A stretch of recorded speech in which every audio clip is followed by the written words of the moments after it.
स्वागत बा रउआ लोगन के आज के वीडियो में। तो चलिए शुरू कर जाओ भोजपुरी के ताजा खबर बिल्कुल फटाफट अंदाज में। पहिलका खबर निकल के आ रहल बा भोजपुरी अभिनेत्री यामिनी सिंह के ओर से, जिनकर आज जन्मदिन बा। आप सभी चाहें तो जाके कमेंट बॉक्स में जन्मदिन के बधाई दे सकीले।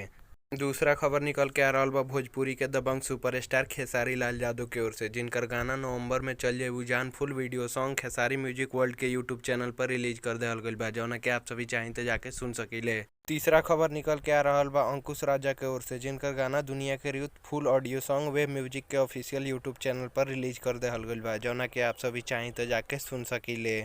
चौथा खबर निकल के आ रहल बा प्रमोद प्रेमी जादव के ओर से, जिनकर गाना जान तू हमरे रहबू फुल वीडियो सॉन्ग प्रमोद प्रेमी इंटरटेनमेंट के यूट्यूब चैनल पर रिलीज कर देहल गइल बा। आप सभी चाहें तो जाके देख सकीले। पांचवा खबर निकल के आ रहल बा अभिनेता राकेश मिश्रा के ओर से, जिनकर गाना तेरी डोली full audio song Worldwide Records Bhojpuri के यूट्यूब चैनल पर रिलीज कर देहल गइल बा। आप सभी चाहें तो जाके सुन सकीले। छठा खबर निकल के आ रहल बा अभिनेता अरविंद अकेला कल्लू के ओर से, जिनकर गाना ए सखी मोट पियवा फुल वीडियो सॉन्ग कल्लू हिट्स ऑफिशियल के यूट्यूब चैनल पर रिलीज कर देहल गइल बा, जौना के आप सभी चाहें तो जाके सुन सकीले।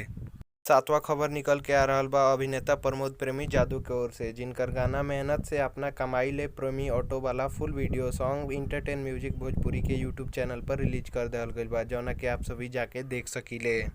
आठवां और आखिरी खबर निकल के आ रहल बा भोजपुरी के जुबली स्टार दिनेश लाल यादव निरहुआ और आम्रपाली दुबे की ओर से, जिनकर फिल्म निरहुआ हिंदुस्तानी के एगो छोट सा video clip Nirahua music world के यूट्यूब चैनल पर रिलीज कर देहल गइल बा, जौना के आप सभी चाहें तो जाके देख सकीले। तो आज के वीडियो में बस इतना ही। मिलल जाई अगला वीडियो में। वीडियो के देखे खातिर आप सभी के बहुत बहुत